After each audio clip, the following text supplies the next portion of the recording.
scaletta perché, come ci ha detto Monsignor Sanguinetti, ha voluto parlare di mattina, quindi si è dovuto un po' adeguare, mentre dobbiamo ringraziare invece il professor Vanni Pila, che ha accettato volentieri di parlare di pomeriggio. È un ricercatore, docente dell'Istituto di Scienze Religiose e ci parlerà di Raimondo Turtas, lettore attento nelle carte medievali e giudicali in lingua sarda. Prego, professore. Un ringraziamento sentito agli organizzatori, in particolare all'amico Diego, all'amministrazione comunale e alla famiglia Turtas e a tutti i presenti. Cosa potrei aggiungere in una giornata come questa di vere eccellenze? Non è facile, io sono uno zero in questo grande conto. Cercherò di essere essenziale, data la natura notoria del professor Turtas, delle sue opere, del suo lavoro e dell'importanza e del significato di tale lavoro. Un personaggio poliedrico che sfugge a rigide classificazioni. Non spetta a me il ritratto della figura dell'homo viator, del pellegrino alla ricerca di stimoli spirituali. Rivolgo però la mia riflessione al protagonista di un mestiere, il mestiere dello storico, professato all'indirizzo dell'utilità della storia nella storia. Io ho in animo un ideal tipo di intervento calibrato su professor Turtas, ispirato alla voce Histoire, la voce enciclopedica di Diderot e d'Alembert, opera immortale in cui Voltaire, persona acuta, in modo pungente, lui che scrive proprio la voce Histoire, storia, pone il quesito che inchioda ogni storico e lo costringe a una riflessione, ad attivare la propria autocoscienza, al limite addirittura della autoflagellazione. Voltaire afferma con la sua lingua mordace: se il vostro lavoro consiste nel dirci quale re è subentrato ad un suo predecessore sulle rive del fiume Oxos, Oxos è il luogo figurato della nascita della civiltà, ok? Quindi luogo geografico. In che cosa siete voi utili al pubblico, voi storici? In francese utile au public. A quoi vous êtes utile au public? Public è il popolo, cioè c'è qualche ricaduta sulla gente di questo insegnamento, di questo ammestramento della storia? Allora, una seria e possibile risposta è nei lavori del professor Turtas, dove la realtà istituzionale e la realtà religiosa dell'alto e basso medioevo è indagata in maniera certosina, è un gesuita, donzidie, cotidie, con grande attenzione al dettaglio, alla specificità del tema e alla specializzazione.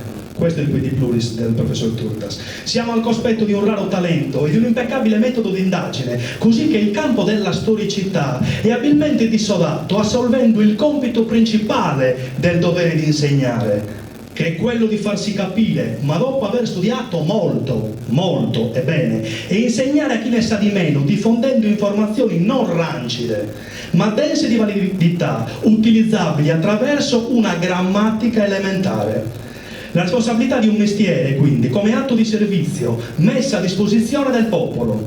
La storia così concepita da Turtas è raccontata come il rapporto con il luogo in cui noi viviamo, non solo fisico, ma anche e soprattutto spirituale. Il doppio passo di Turtas, la doppia velocità spirituale e temporale è proprio nel secolo. Zazzente, la comunità, la circolarità di un percorso di vita in cui rientra per sempre all'ovile, torna a tacuile, idealmente e fisicamente. Per ogni vitese la storia è un fattore sociologico e antropologico di inarens ossibus, come dicono i latini. È un qualcosa di attaccato alle ossa, un qualcosa di midollare. E Turtas ne è un fulgido esempio. Il talento di Turtas si manifesta a partire, infatti, dal suo contesto comunitario, in domo sua. L'animo vitese si accende con il suo combustibile naturale, incarna la materia di studio, ma è anche un sapersi incarnare nella storia stessa che lui racconta, sempre attento al nuovo, ma fedele all'antico, un autore antico che risulta moderno. Ogni volta che Turtas affronta un tema, sai già che lui andrà in profondità. Non utilizza la strumentazione come il radar che rimane in superficie, ma in profondità. Usa l'ecoscandaglio e peserà i dati storici non con la stadera, a chi lugai, no? Ma con il saggiatore, che è la bilancia di precisione. la grammatura, non il chilo quindi. La sua vita è segnata dalla tensione verticale, quindi spirituale, che si realizza appunto verso l'alto, ma il vero centro focale spirituale della ricerca, il centro della sua opera, della sua intera opera, non è glorificare i temi dell'infinito, ma è il suo punto di ricaduta nel popolo, il vero destinatario di ogni sforzo e anche il colpo più autentico del suo repertorio.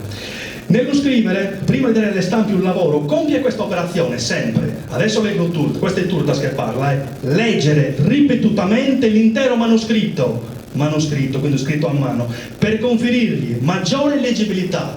Cioè il suo interesse è che venga capito, perché così continua ad andare avanti la trasmissibilità.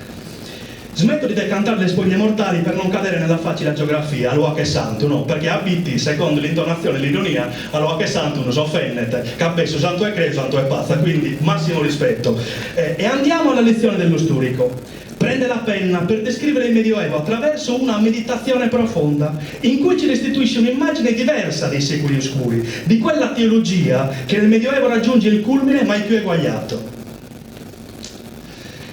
Nel saggio La Chiesa durante il periodo aragonese coglie ed evidenzia che l'esempio più duraturo del meccanismo volitivo decisionale della civiltà giudicale è, adesso è Turtas che parla, il giudicato di Arborea, l'unica regione che, avendo conservato la sua autonomia, quindi immaginate che temi che riesce a toccare, l'autonomia rimane, nel Medioevo addirittura, rimane più a lungo immune dalla sfrenata politica di infeudazione inaugurata dai catalano aragonesi. Si riferisce quindi alla specificità o specialità della forma di governo giudicale sarda, pagina 280. Ha sempre un occhio fisso alla documentazione. Sempre Turtas che parla, alla vigilia della conquista aragonese la popolazione sarda si aggirava probabilmente intorno alle 400.000 unità, aveva raggiunto il suo punto più alto dopo secoli di lenta crescita. Quella crescita non fu soltanto numerica, ma si accompagnò con una densa distribuzione degli insediamenti sul territorio, sia nelle zone pianeggianti all'interno sia sulla costa. È lì che si forma la Sardegna. Ok? E si conoscono i nomi di circa 1 migliaio di ville, salvitas.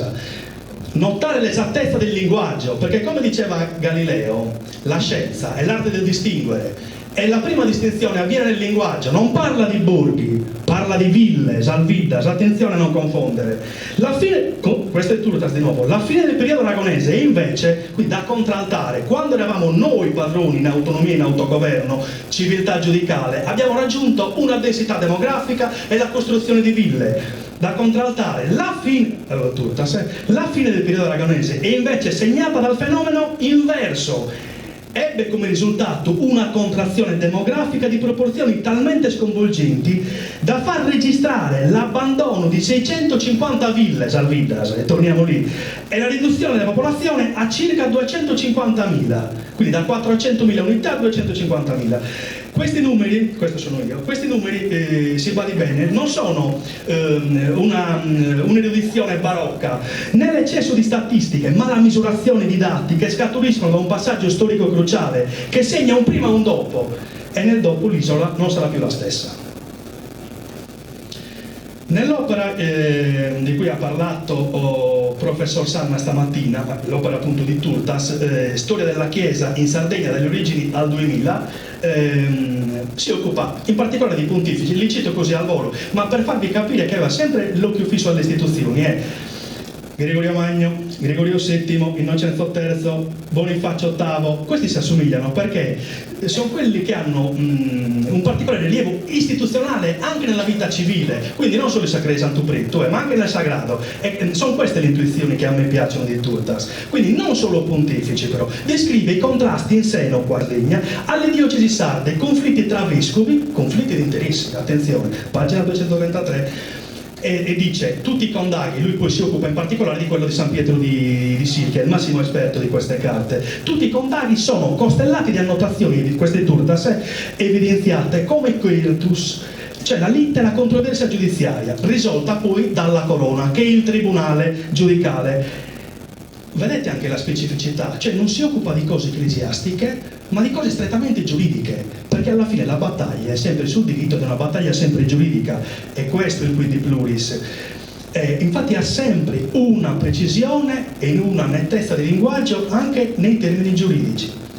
Poi se stiamo attenti ai paragrafi, già lì solo leggere i paragrafi, studiare l'intitolazione del paragrafo, uno capisce tutta la struttura, o come direbbe Bacchiso Bandino, poi mi correggo se sbaglio, Zammermatura e Sarreio, ok? Fondamentale, quindi per esempio un paragrafo, le costanti geografiche, fondamentale, e lì pensa, pagina 333, Iglesias aveva una forma di autogoverno e rivendica la propria autonomia ecclesiastica. Cioè c'è una differenza da storico a storico, non si occupa del fatterello, ecco. Poi un'altra intitolazione, le conseguenze della conquista aragonese, poi le costanti istituzionali, e nelle costanti istituzionali va a trattare i conflitti tra giurisdizione regia e giurisdizione ecclesiastica, cioè è uno che si occupa dei cambi di velocità della storia, cioè la differenza è questa, ecco.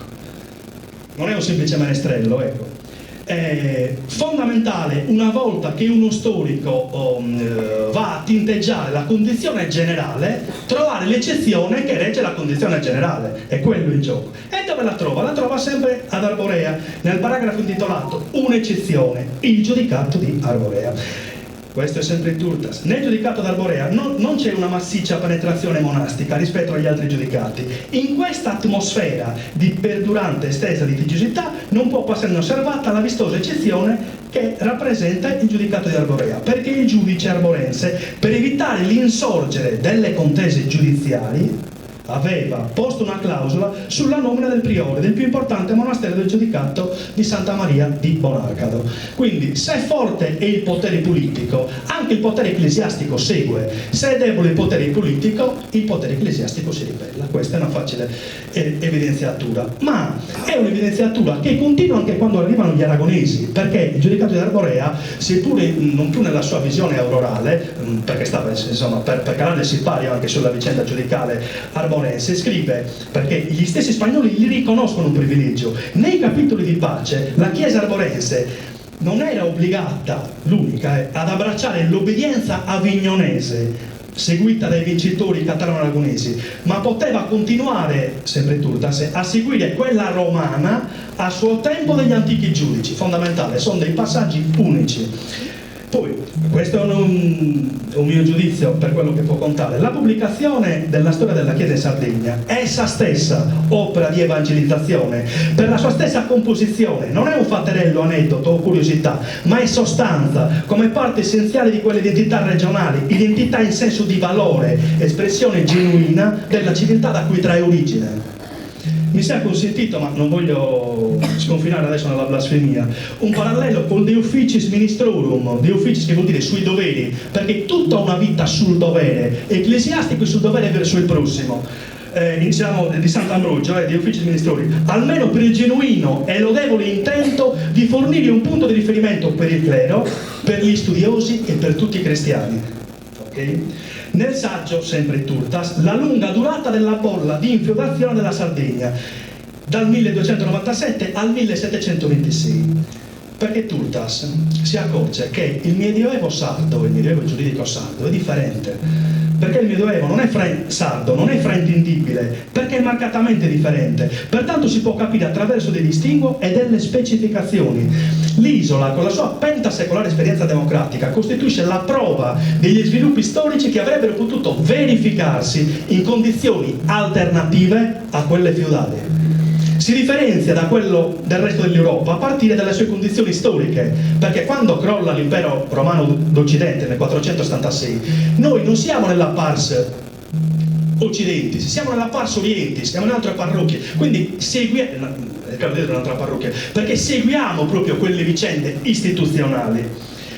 La Sardegna dunque è l'unica regione europea a sottrarsi all'inondazione feudale, date le sue particolari condizioni geografiche, ed è riuscita a preservare per lunghissimo tempo le sue peculiari strutture giuridiche, che sono quelle che faceva accenno anche il nostro amico Diego, sottolineate dal nostro compaesano Giorgio Aspruni. Quindi la osservazione che il fattore geografico fa surgere l'isola a singolare area di conservazione istituzionale in forza della relazione e della dialettica tra centro, prima Roma, poi Costantinopoli, e periferia, professor Mastino, provincia Sardinie, in cui alla trasmissione di istituzioni dal centro alla periferia segue la loro migliore conservazione, anche per la regola studiata, e quindi qua Gloria mi potrebbe aiutare, dai linguisti, di conservazione propria delle aree periferiche. Turtas ci fa scoprire che la risposta a tali istanze si trova non in esperienze lontane ed esotiche continentali, ma nella più genuina tradizione giuridica sarda, riscoprire cioè quello che dobbiamo soltanto comprendere e non tradire, non lo devo manco toccare, comprendere e non tradire, dobbiamo fare poco, anzi. Il retaggio quindi dei nostri padri sardi costituisce motivo di orgoglio identitario e fornisce motivazione storicamente fondata, ciò che non è certamente evocazione di una mitologica comunità regionale. Quindi puntare sullo spirito identitario come saldatura della comunità, tanto cara al padre Turtas, fissare i contenuti del patrimonio storico-istituzionale per costruire leggi che salvaguardino, riproponendo in modo aggiornato, che significa che cosa? Lo strumento di affermazione dell'autonomia e dell'identità.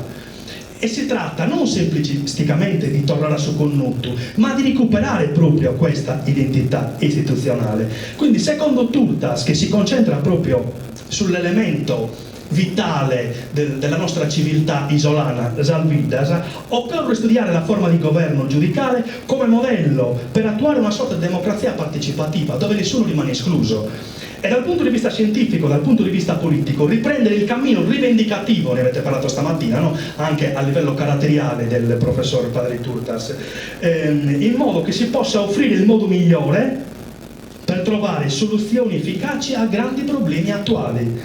Perché tra questi merita, e qua può intervenire il nostro sindaco, un problema drammatico che affligge la Sardegna, che è quello dello spopolamento. E lo spopolamento la cosiddetta paesitudine si può affrontare anche attraverso la lente dello storico, il passo che io prima ho citato di padre Turtas, perché se c'è una partecipazione popolare anche di un piccolo centro, di un piccolo paese, però dove tutti noi partecipiamo, quindi non un'isola cagliaricentrica, il paese non si spopola, e quando noi non contiamo più niente che il paese si spopola, perché può rimanere anche un singolo porcaro in una singola villa, però quella villa non abdica, rimane il nome, rimane quel centro e continua la sua storia. Ma se quel porcaro non partecipa al meccanismo volitivo decisionale, quel porcaro dice: beh, poi mandate solo a studiare, le bolle in culo, e se ne va, e il paese chiude i battenti e si spegne un'altra luce, come abbiamo visto, quella luce che si spegneva quando arrivava l'istituzione feudale, perché è il combinato di istituzione feudale e istituzione parlamentare,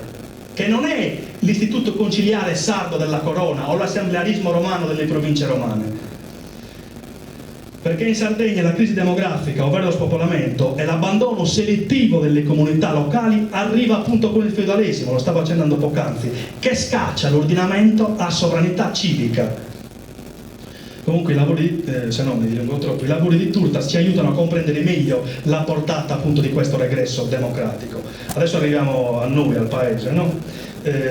Turtas tra medioevo ed età moderna. Anche qua fa lo stesso gioco, gioca sempre su due binari, per dirvi la densità della riflessione dello storico: organizzazione feudale e organizzazione ecclesiastica. Cioè il suo naturale campo di indagine, un doppio binario, ma con al centro sempre la comunità di villaggio, Zaida, nono borgo, zazzente, e le vicende quotidiane, non l'uomo in astratto ma in concreto, e fornisce un dato altamente significativo: esisteva in questo paese una scuola di grammatica, quando in tutta l'isola se ne contavano forse meno di una dozzina. È qui che cambia la storia anche del paese, è qui che inizia anche quella famosa cinghia di trasmissione sicuramente. Nella trattazione poi appunto di Bitti tra medioevo e età moderna fa un inchino al vitese Giovanni Arca, il quale scrisse la prima geografia sarda, ma scrisse anche il Barbarecinorum Libelli, che contiene due libri, appunto quello di Origine e Fortitudine, in cui si riscontrano, questo è Arca, ricostruzioni storiche finalizzate alla celebrazione del suo popolo. Questo è pure biteniate a noi, infatti andava addirittura a forzare le fonti storiche, ma per una causa giusta, per innalzare la sorte della sua gente. Cioè il vitese ha questo tratto distintivo che lo differenzia. In un'edizione curata dalla professoressa Maria Teresa Laneri di questo Barbarecinorum Libelli ci ha compreso un saggio molto bello, un saggio introduttivo di professor Turtas. In questo saggio introduttivo il professor Turtas fa un ritratto biografico di Arca, in cui da pari suo, e da pari suo per un vitese è un complimento, che non son pari son paccos, perché non è detto con una punta di ironia, offre una preziosa descrizione del panorama storico e letterario, e scrive, questo è Turtas: riferito ad Arca, a pagina 22. Il primo autore sardo non proveniente da una delle 7 città isolane, ma da un villaggio della Sardegna interna, virgola, BT. Ve lo rileggo, questo è importante. Il primo autore sardo, primo passaggio, non proveniente da una delle 7 città isolane, ma da un villaggio della Sardegna interna, quarto passaggio, BT. Abbiamo detto ritratto, ma è un ritratto che è anche un autoritratto, perché c'è del pathos in questa descrizione, un'intensa emozione e una totale partecipazione sul piano affettivo. Turtas scatta un'istantanea ad Arca, ma al contempo si fa un selfie, nel senso, appartengono al medesimo corpus comunitario, Zaid, al medesimo corpus religioso, gesuita l'uno, gesuita l'altro, quindi ordine gesuiti, in una comunanza di materia trattata, quindi è una sorta di immedesimazione organica dello scrivente. In ultima analisi, visto che stiamo facendo paralleli e poi non vi voglio tediare, mandatemi anche a quel paese, in ultima analisi, su quest'ordine di considerazioni vorrei rilevare dei punti di contatto tra Turtas e l'altro illustre vitese, cui faceva accenno il nostro amico Diego, Giorgio Aspruni. Ma non Giorgio Aspruni deputato, Giorgio Aspruni come figura di studioso e di storico. Il deputato vitese è ben noto, grazie al suo diario politico, un documento prezioso autobiografico rilevatore del carattere politico, ma il solo studio del diario non è tuttavia bastevole per una completa comprensione del deputato vitese. Altrettanto degno di attenzione scientifica e meritevole di approfondimenti è l'Asproni storico, per quello faccio il parallelo, con il suo impegno di rivalutare le vicende del passato e le tradizioni giuridiche dell'isola. Anche Aspruni acquisisce in famiglia, nel paese d'origine, i rudimenti grammaticali, quindi ricordate quella scuola di grammatica, cioè tutto attorno, alla fine i puntini alla fine di ogni relazione si devono unire per far emergere quelli identikit. Tramite gli insegnamenti dello zio materno Don Giovanni Melchiorredore. Anche Asproni aveva questa peculiarità, quindi aveva un passo spirituale e un passo temporale. Laureato in utroque iure, diventa dottore in diritto civile e in diritto canonico, quindi gli studi dell'uno e dell'altro diritto, che gli hanno permesso di coltivare costantemente e proficuamente l'interesse per la storia della Sardegna. Sono infatti gli studi storico-giuridici che hanno segnato la forma mentis di Asproni e costruito il suo più forte stimolo all'azione. E qua spicca la sua visione politica, ma anche una profonda e specifica preparazione sulla Sardegna medievale, appunto in un'opera di Aspruni. Possiamo dire che ha quasi il medesimo impasto di Turtas Aspruni, perché Aspruni lo stesso ritiene come dovere, anche qui dovere sono come quelle dei cerimonis, cioè quello che abbiamo accennato prima sempre per Turtas, facendo anche il parallelo con Sant'Ambrogio. Aspruni ritiene che è dovere comune a tutti i cittadini studiare il miglior modo di governare e amministrare i popoli, quindi studiare e governare. Vi cito un'altra opera di Turtas per fare il parallelo. Studiare, istruire, governare, l'impasto è lo stesso, l'impasto è lo stesso. Aspruni ha un'intima consapevolezza di primaria importanza e da lui stessa messa in evidenza con parole di chiarezza didascalica. Questo è Aspruni. Nessun uomo politico può essere degno di considerazione se, prima che politico, non è stato anche uno storico. Il professor Turtas ha saputo interpretare al meglio il monito di Aspruni per lo studio della storia, svolgendo il mestiere dello storico in modo impareggiabile. Grazie.